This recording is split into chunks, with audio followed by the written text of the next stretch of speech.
계속해서 로마서 말씀을 살펴가겠습니다. 오늘 살필 말씀은 로마서 3장 9절부터 20절까지의 말씀입니다. 로마서 3장 9절 이하 말씀을 읽습니다. 그러면 어떠하뇨? 우리는 나으뇨? 결코 아니라. 유대인이나 헬라인이나 다 죄 아래에 있다고 우리가 이미 선언하였느니라. 기록한 바 의는 없나니 하나도 없으며 깨닫는 자도 없고 하나님을 찾는 자도 없고 다 치우쳐 한 가지로 무익하게 되고 선을 행하는 자는 없나니 하나도 없도다. 저희 목구멍은 열린 무덤이요 그 혀로는 속임을 베풀며 그 입술에는 독사의 독이 있고 그 입에는 저주와 악독이 가득하고 그 발은 피 흘리는 데 빠른지라. 파멸과 고생이 그 길에 있어 평강의 길을 알지 못하였고 저희 눈앞에 하나님을 두려워함이 없느니라 함과 같으니라. 우리가 알거니와 무릇 율법이 말하는 바는 율법 아래에 있는 자들에게 말하는 것이니 이는 모든 입을 막고 온 세상으로 하나님의 심판 아래에 있게 하려 함이니라. 그러므로 율법의 행위로 그의 앞에 의롭다 하심을 얻을 육체가 없나니 율법으로는 죄를 깨달음이니라. 혹시 이솝우화 중에 황소와 개구리 이야기를 아십니까?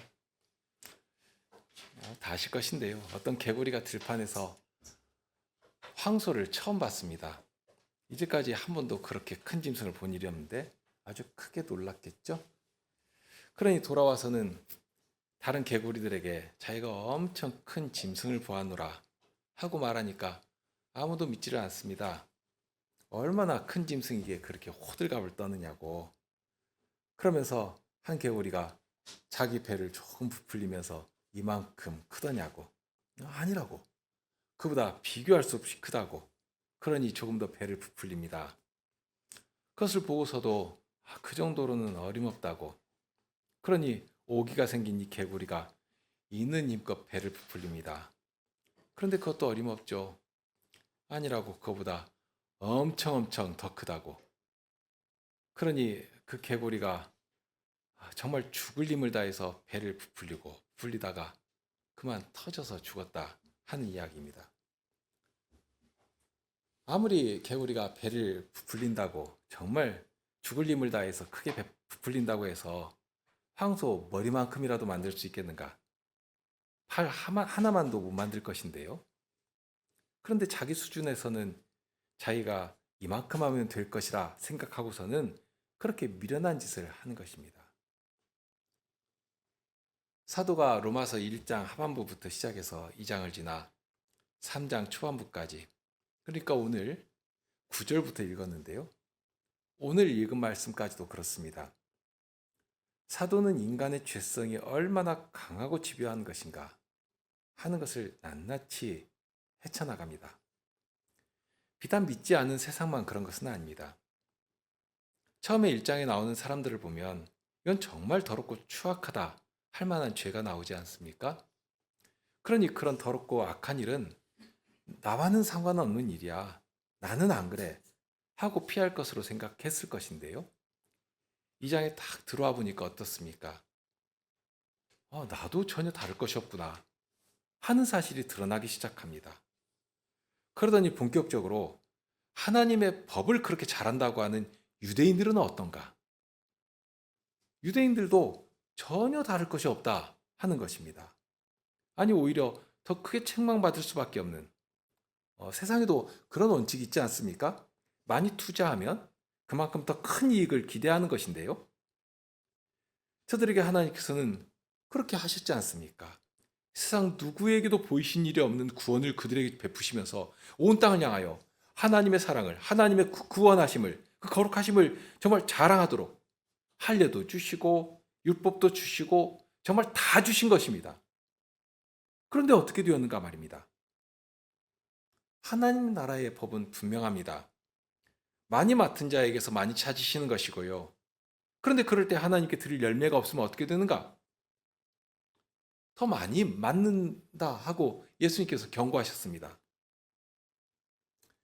그런데 유대인들은 하나님의 법이 자기들에게 있고 그러니 하나님의 말씀을 그렇게 소중하게 여긴다 하고 그 자랑하기나 했는데 오히려 그 말씀을 가지고 다른 사람을 판단하는 도구로나 사용하면서 우리는 저 죄인과는 정말 다르다 하고 그렇게 영생을 자기들이 거머쥔 것처럼 자기들에게만 구원이 있고 자기들에게만 천국의 열쇠가 있는 것처럼 그렇게 자랑하기는 했는데 그런데 정작 하나님께서 바라셨던 긍휼이나 공의나 믿음이나 이런 것은 다 버려버리고 그렇게 악하게 되어버린 것입니다. 그러면 유대인들만 그런 것인가 하는 것입니다. 지금 사도가 이 서신서를 써서 이렇게 이 말씀을 읽도록 한 이 사람들이 교회를 안 다니는 사람들인가? 그렇지 않지 않습니까?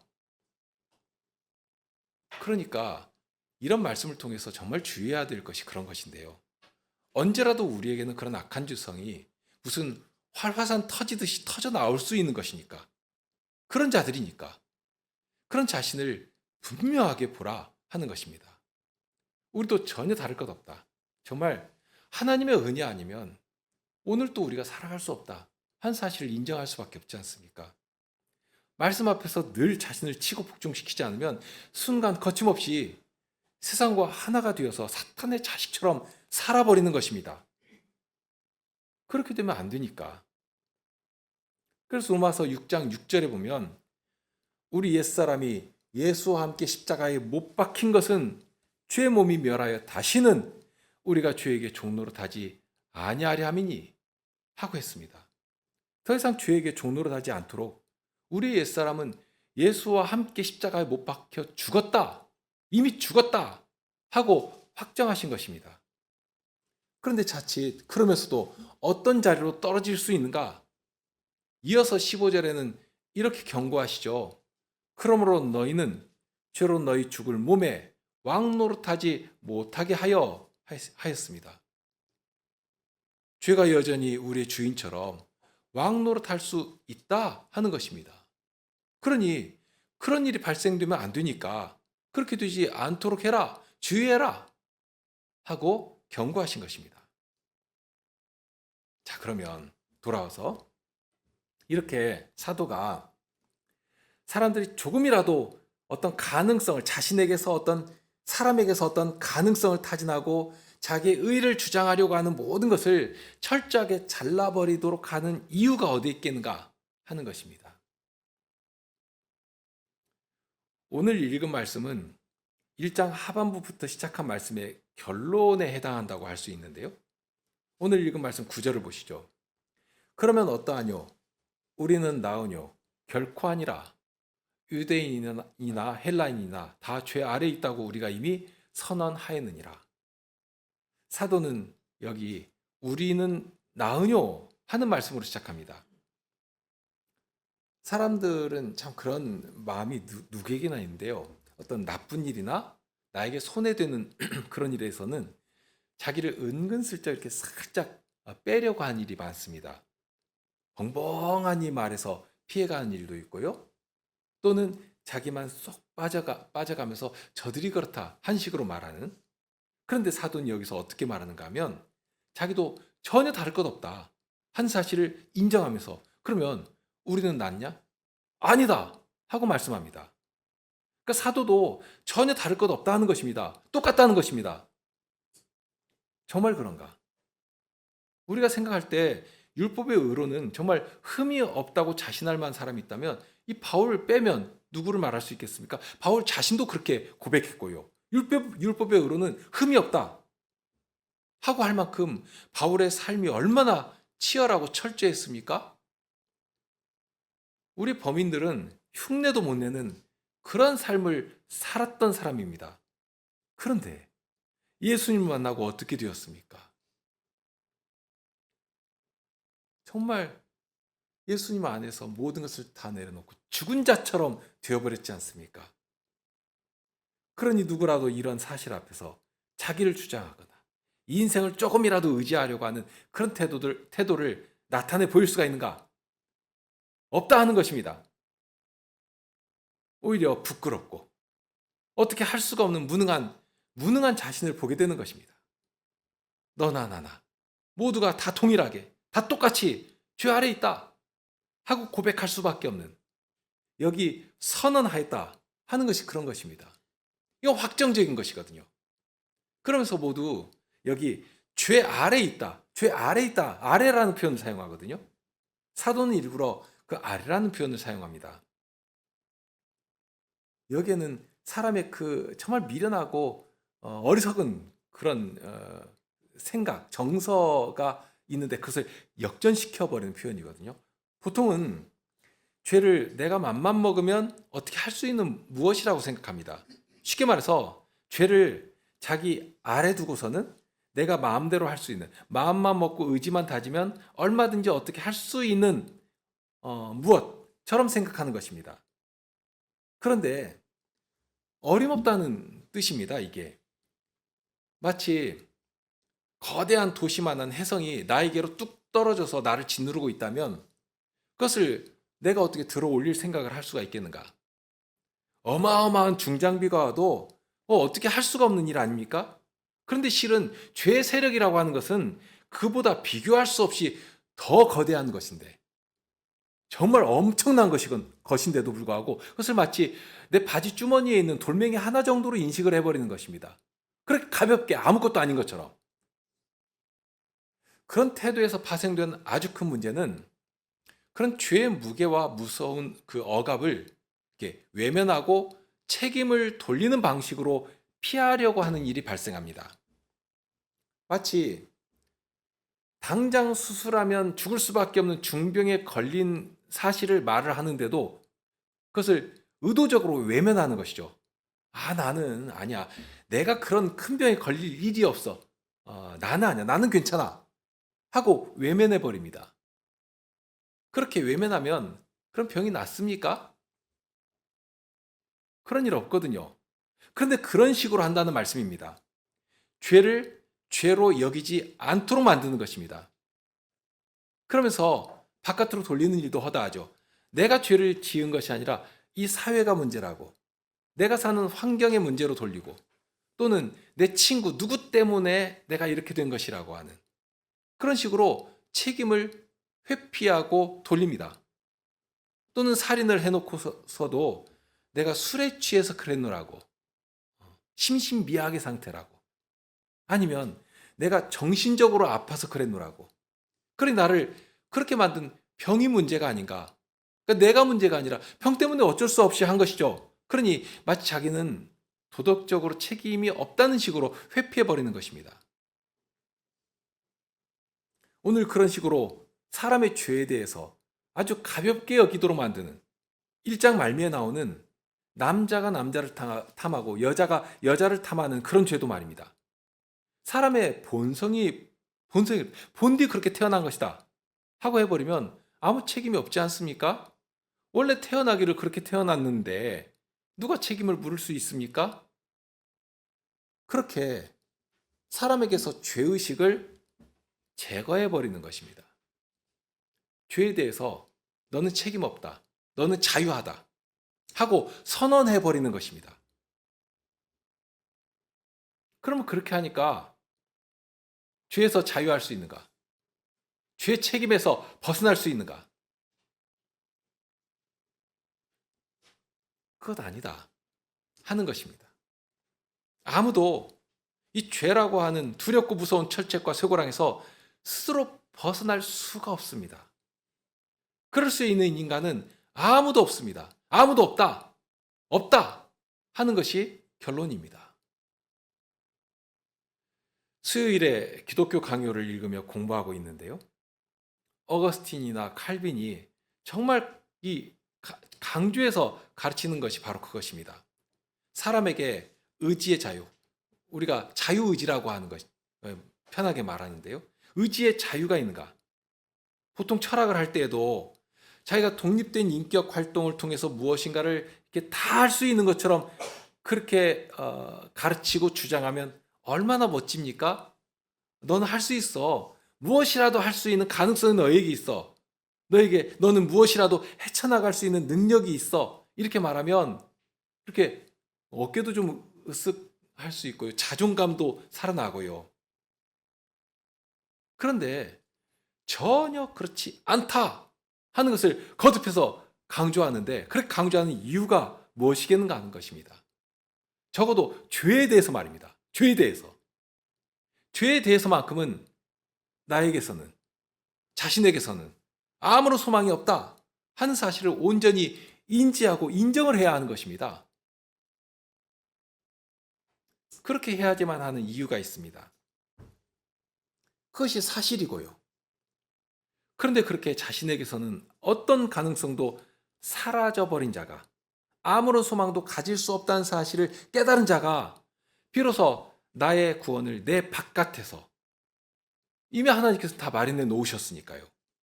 그래서 복음으로 우리를 부르시지 않습니까? 십자가의 복음에 구원의 은혜를 가득 담아 놓으시고서, 온 백성이 구원받을 구원의 은혜를 가득 담아 놓으시고서 우리를 부르시는 것이니까, 거기에 응답하기만을 기다리시는 것이니까.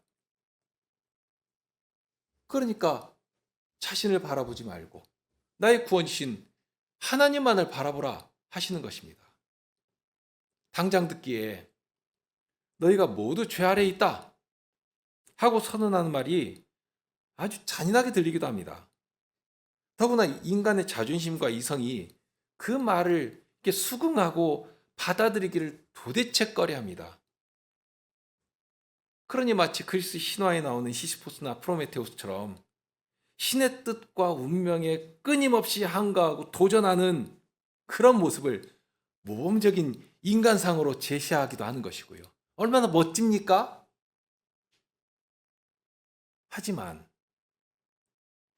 이 죄의 억압에서 우리 스스로는 도저히 나올 수 없다 하는 이것이 현실이니까, 그리고 그런 자기 현실을 직시해야지만 거기에서부터 비로소 구원의 하나님을 바라며 움직여 나갈 수 있으니까, 이처럼 철저하게 거짓된 것을, 정말 이것은 사탄의 속임이거든요. 이 거짓을 철저하게 파쇄하고 나가는 것입니다. 그런 사실을 먼저 결론과 같이 분명하게 제시하면서 이어서 10절부터 18절까지 그런 사실을 성경을 근거로 해가지고 검증해 나갑니다. 특별히 9절에 나오는 질문, 우리는 어떠하느뇨? 우리는 좀 나은 것이 있는가? 하고 무엇인가를 좀 이렇게 붙잡으려고 하는 자들, 그들 중에서도 이 유대인들이 아주 대표적인데요. 그런데 유대인들은 그런 특권을 가질 만도 하지 않습니까? 그들에게 베푸신 하나님의 은혜가 정말 특별하거든요. 어떤 구원을 세상 어떤 나라에게, 이스라엘에게 보이신 만큼 그게 보이신 일이 있는가? 그런 은혜를 베푸신 일이 있는가? 없거든요. 모세를 통해 율법도 주셨고요. 선지자들을 통해서 끊임없이 하나님의 말씀을 전하며 듣기도 하셨고, 다른 거 말할 것이 없습니다. 언약의 말씀을 따라서 예수님도 유대인들 가운데 태어나시지 않습니까? 정말 자랑할 만합니다. 뿌듯해할 만합니다. 하지만 그런 유대인도 전혀 다를 것 없다. 헬라인이나 유대인이나 모두 죄 아래 있다. 죄 아래 있는 것은 똑같다 하고 선언하면서 그 사실을 유대인들이 그렇게 자랑하는 구약 성경을 들어가지고 하나씩 하나씩 증명해 나갑니다. 이런 방식은 아주 놀라운 방식인데요. 바울이 자기 말로만 해가지고는 이 사람들이 꿈쩍이나 하겠습니까? 사람의 말 가지고는 사람의 그 완고한 마음이 깨질 수가 없거든요. 그러니 저들이 그렇게 의지하고 자랑하는 성경 말씀을 가지고 와가지고 한번 살펴보자 하는 것입니다. 이것이 정말 중요합니다. 우리도 동일한데요.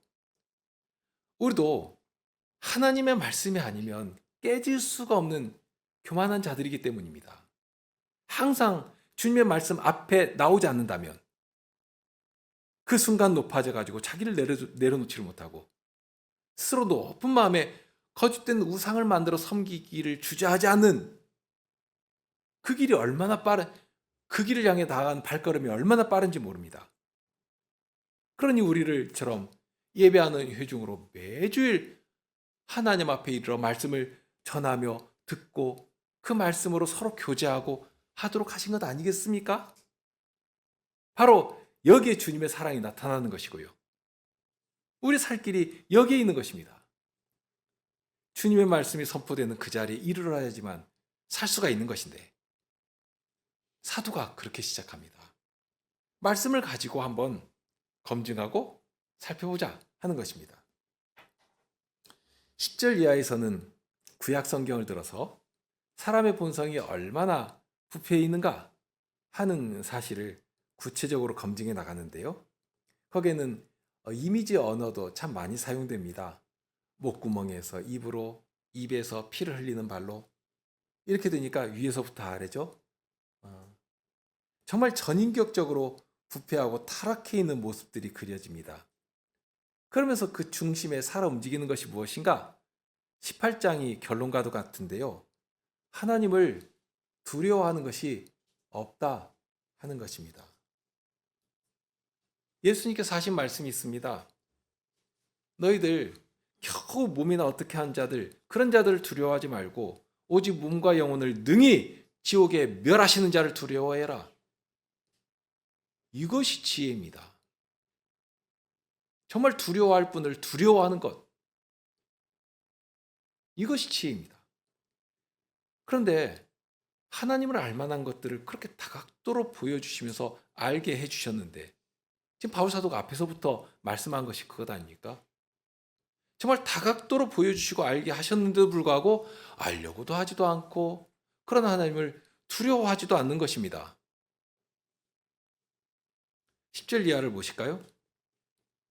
기록한 바 의인은 없나니 하나도 없으며 깨닫는 자도 없고 하나님을 찾는 자도 없고 다 치우쳐 한 가지로 무익하게 되고 선을 행한 자는 없나니 하나도 없도다. 정말 일말의 가능성을 그냥 다 잘라버립니다. 좀 너무하다 싶을 정도로 잘라버립니다. 여기 없다는 말이 얼마나 많이 강조됩니까? 하나도 없다. 없나니 하나도 없다. 없다 하는 말이 강조되어 나옵니다. 이 53편도 인용되어 있지만 14편의 말씀을 보면 그렇습니다. 어리석은 자는 그 마음에 이르기를 하나님이 없다 하도다.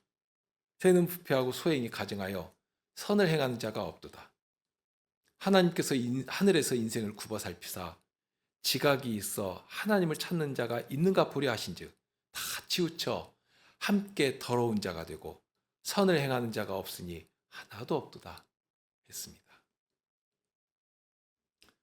다윗은 이 시를 통해 인생이 얼마나 무지하고 악한 것인가, 선을 행하는 자가 없는데 정말 하나도 없다 했습니다.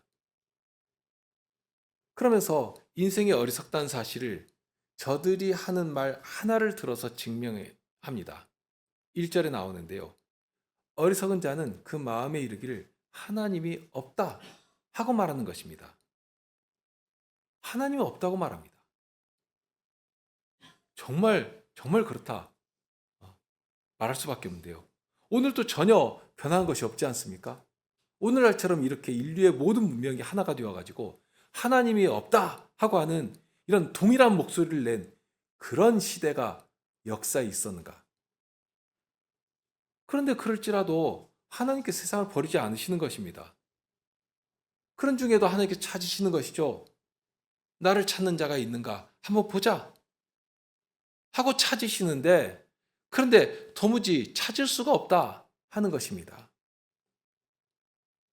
그럼 하나님께서 찾기를 원하시는 자들이 과연 어떤 자들이겠는가? 선지자를 통해서도 분명하게 알게 하신 사실이 있습니다. 무슨 대단한 선이라도 행하는 그런 자들을 찾으시는 것인가? 사실 사람이 무슨 대단한 선을 행한다 한들 그것이 하나님 앞에서 무슨 그만한 가치를 드러내는 것이겠습니까? 앞에서 그 이솝우화를 예를 들었지만 정말 미련한 개구리처럼 아무리 배를 부풀려 본다 한들 비슷하게라도 만들 수 있는가? 어림없는 이야기인데 그런 것처럼 그런 정도로는 결코 안 되는 것입니다. 절대 불가능한 것입니다. 그럼 하나님께서 어떤 자를 찾으시는가? 누가복음 5장 32절에 보면 내가 의인을 부르러 온 것이 아니요 죄인을 불러 회개시키러 왔노라 하는 말씀을 하셨습니다. 하나님께서 원하시는 선이라고 하는 것은 자기를 돌이켜 하나님을 향하는 것입니다. 마치 돌아온 탕자처럼 그렇게 회개하며 하나님을 바라는 자를 찾으시는 것입니다. 그런데 돌이키지를 않습니다. 그저 자기들 수준을 비교하면서 이 정도면 썩 괜찮지 않은가? 이만해도 살만한데 무슨 하나님이 필요하느냐? 하고서는 하나님 없이도 살 수 있는 것처럼 그렇게 돌이키지를 않는 것입니다. 그러니 결론과 같죠. 정말 하나도 찾을 수가 없는. 그러니 사도는 계속해서 말씀을 이어갑니다. 13절 14절입니다. 저희 목구멍은 열린 무덤이요 그 혀로는 속임을 베풀며 그 입술에는 독사의 독이 있고 그 입에는 저주와 악독이 가득하고. 여기도 시편의 여러 말씀을 종합적으로 인용한 말씀인데요. 대표적으로 시편 5편 9절을 보면 저희 입에 신실함이 없고 저희 심중이 심히 악하며 저희 목구멍은 열린 무덤 같고 저희 혀로는 아첨하나이다 했습니다. 예수님께서 하신 말씀이 있습니다. 입에서 나오는 것들은 마음에서 나오나니 이것이야말로 사람을 더럽게 하느니라. 그 마음에 가득한 것이 마치 저수지에 뚝 터진 것처럼 입으로 그냥 흘러나오는 것입니다. 술렁술렁 흘러나오는 것입니다. 야고보서에서는 이 말의 힘과 위력을 이렇게 설명해 놓았습니다. 혀는 곧 불이요 불의 세계라. 혀는 우리 지체 중에서 온몸을 더럽히고 생의 바퀴를 불사르나니 그 사르는 것이 지옥불에서 나느니라. 혀는 시체 중에서도 정말 작은 지체죠. 그런데 그런 작은 혀가 마치 큰 배를 이리저리 움직이는 키와 같다고 하지 않았습니까? 사실 오늘날 사람들은 말의 힘을 아주 우습게 여깁니다. 말로 아무리 약속을 해도 당장에 도장 찍은 문서가 훨씬 강한 힘을 발휘합니다. 그런데 그것이 반증하는 현실이 있습니다. 혀로 뱉어내는 말이 그만큼 오염되었고 그만큼 거짓되다 하는 것입니다. 도무지 말을 신용할 수가 없게 된 것입니다. 하나님께서 우리에게 입을 왜 주셨는가? 이 입을 무엇을 하라고 주셨는가?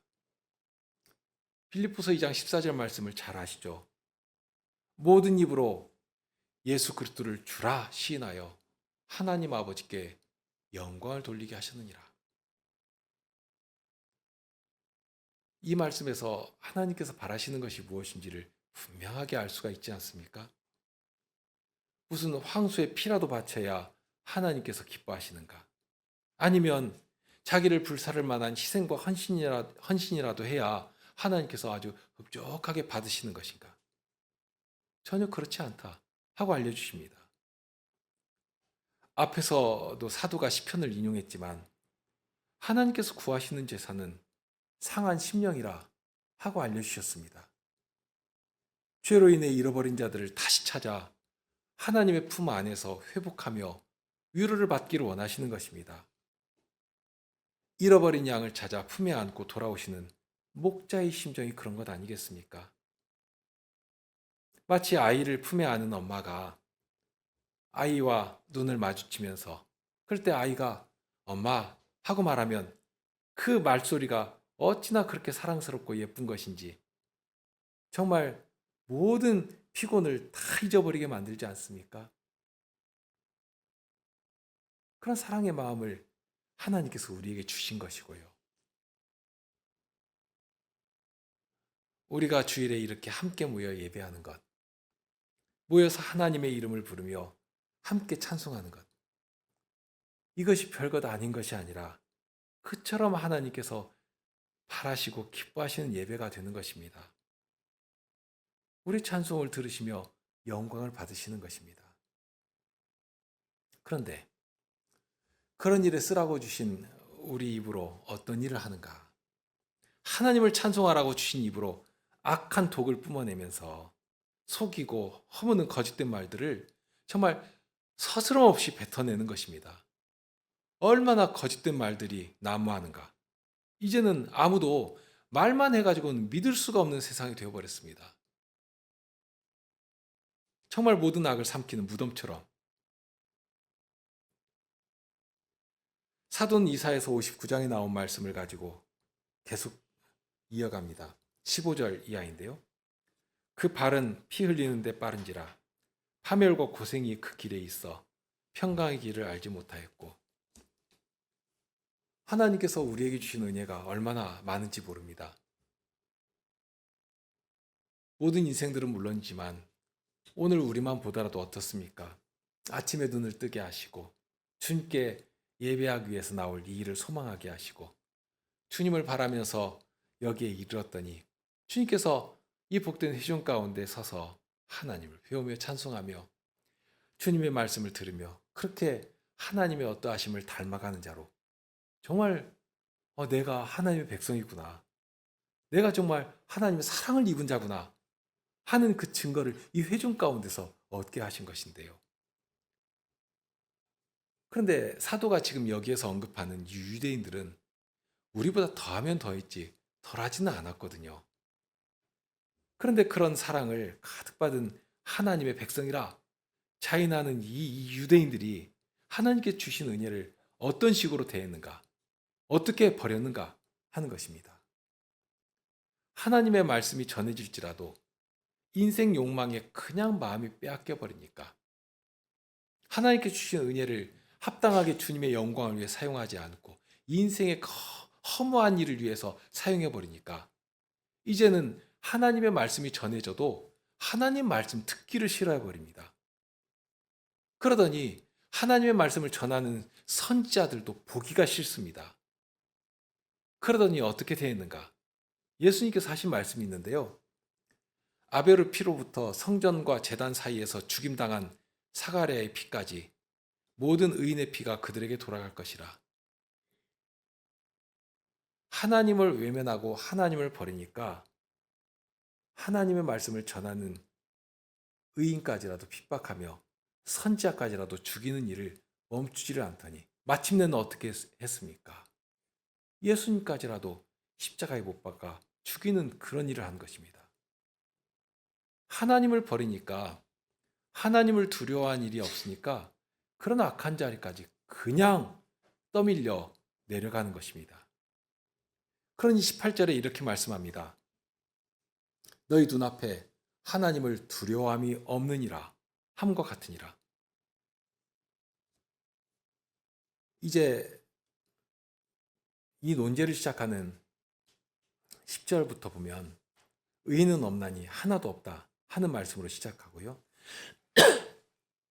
그러면서 그 사이사이에 없다는 표현이 계속 반복되었습니다.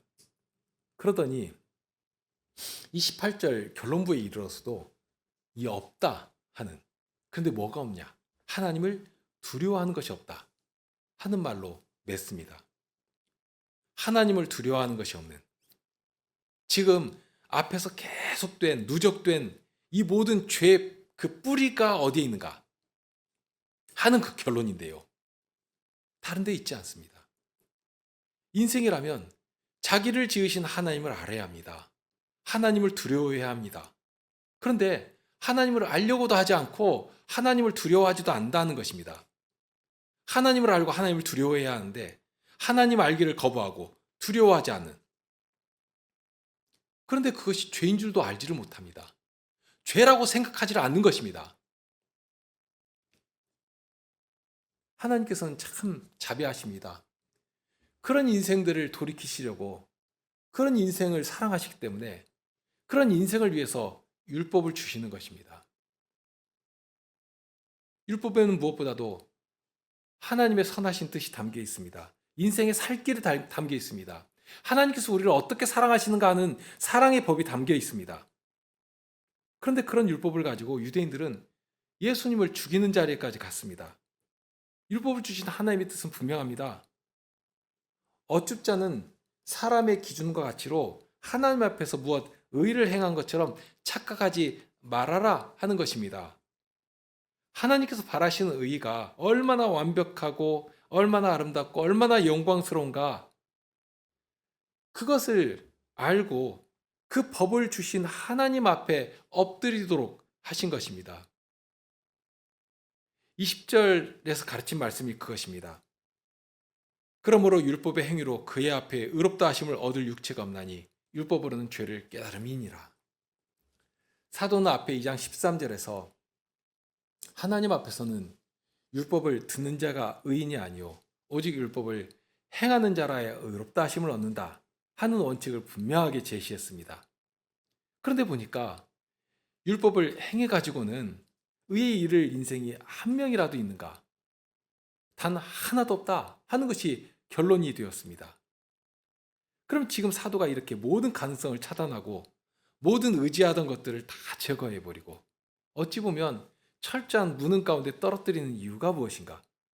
왜 이렇게 어찌 보면 좀 잔인하다 할 만큼 이렇게 해야 하는가 하는 것입니다. 아닌 것을 조금이라도 붙잡고 있는 한은 생명이신 그리스도를 붙잡지 않기 때문입니다. 그만큼 미련한 것이 우리 인생들입니다. 물에 빠졌을 때 살기 위해서는 자기 손으로 부여잡고 있는 썩은 줄을 버리고 생명줄을 붙잡아야 합니다. 그런데 자기가 붙들고 있는 썩은 줄을 끝까지 놓지를 않고 부여잡고 있으면 어떻게 되겠습니까? 살기 위해서는 그거 버려야 하는 것입니다. 인생이 얼마나 높은 마음을 가지고 있는지, 그런데 얼마나 미련한 자들인지를 모릅니다. 죽는 자리에 있을 때는 그저 살려주기만 하신다면 내가 생명이라도 무엇이라도 하나님께 다 드리겠다 말하면서 정작 살려주시면, 회복시켜 주시면 언제 그랬냐 하는 식으로 인생을 자랑하며 살아가는 것이 우리들입니다. 자기 의지할 것이 조금이라도 있다면 결코 하나님의 구원을 바라지 않는다 하는 것입니다. 내가 얼마든지 맘만 먹으면 할 수 있는가? 그럴 수 없는 자라는 것입니다. 사도가 이처럼 철저히 정말 먼지 하나도 빠져나가지 못하도록 촘촘하게 사람의 현실을 똑바로 보도록 하신 이유가 거기에 있습니다. 20절에 율법으로는 죄를 깨닫게 하는 것이라 하였습니다. 하나님께서 율법을 주신 것은 하나님의 말씀 앞에서 죄의 본성이 얼마나 뿌리 깊은 것인지, 죄의 세력이 얼마나 광범위하게 그리고 집요하게 우리를 짓누르려고 하는 것인가를 철저히 보도록 하신 것입니다. 그런데 이런 하나님의 말씀을 들으면서도 자기의 현실을 보지 못하면, 인정하지 않는다면 어떻게 될 것인가? 그러니 여전히 나에게는 쓸만한 것이 남아있고 시간적으로도 아직은 여유가 있다고 생각해 버린다면 그러면 어떻게 되겠는가 하는 것입니다. 그 철저히 버리지 않으면 그리스도의 구원의 은총을 오로지 바라지 않을 것이고, 하나님의 구속의 은총을 바라지 않는다면 그는 자기 되지도 못한 그 행한, 나름으로는 쓸만하게 여겨지는 선하다고 생각하는 그런 모든 일을 누더기처럼 걸치고서는 헐거벗은 모습으로 하나님의 심판대 앞에 서야 하는 것입니다. 그것은 참 저주스러운 상황 아닙니까? 우리가 어떤 자인가를 바로 보지 못하게 하는 것이 혹시라도 무엇이라도 있는가? 정말 우리의 생각과 마음과 눈을 가리고 있는 것이 무엇이 있는가? 이것을 살펴봐야 합니다. 주님의 말씀 앞에서 우리를 들지 못하게 방해하는, 우리 발목을 붙잡고 있는 것이 있다면 무엇이 될지라도 그것 내려놔야 합니다. 그래야지만 구원의 빛을 바라며 주님의 구원만을 사모하게 될 것이기 때문입니다. 그러니 그런 우리를 이런 말씀 앞에서 철저히 살펴보시기를 바랍니다. 사도가 그러한 것처럼 우리는 오직 말씀을 통해서 우리의 죄를 바로 깨닫고 회개하는 자리에 이르러야 합니다. 그런 자에게 우리 구원의 주님께서는 믿음을 주시며 믿음으로 의에 이르게 해 주실 것입니다. 함께 기도하시죠.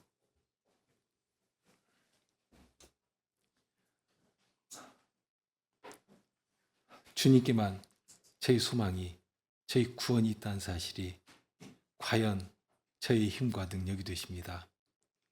사람이 얼마나 교만하고 어리석은 것인지, 더욱이 오늘 이 시대에 거대한 문명의 이름으로 하나님이 없다 하고 선언하는 것이지만, 그러나 그 허망한 것을 어떻게 할 것입니까? 이러한 때에 오히려 더욱 복음이 필요한 것이고 주님의 구원이 필요한 것이고 그 일을 교회가 알리며 전해야 할 것인데, 그런 사명이 더욱 분명해지는 것인데, 그런데 저희는 그만한 능력도 없고 믿음도 참으로 부족한 자들입니다.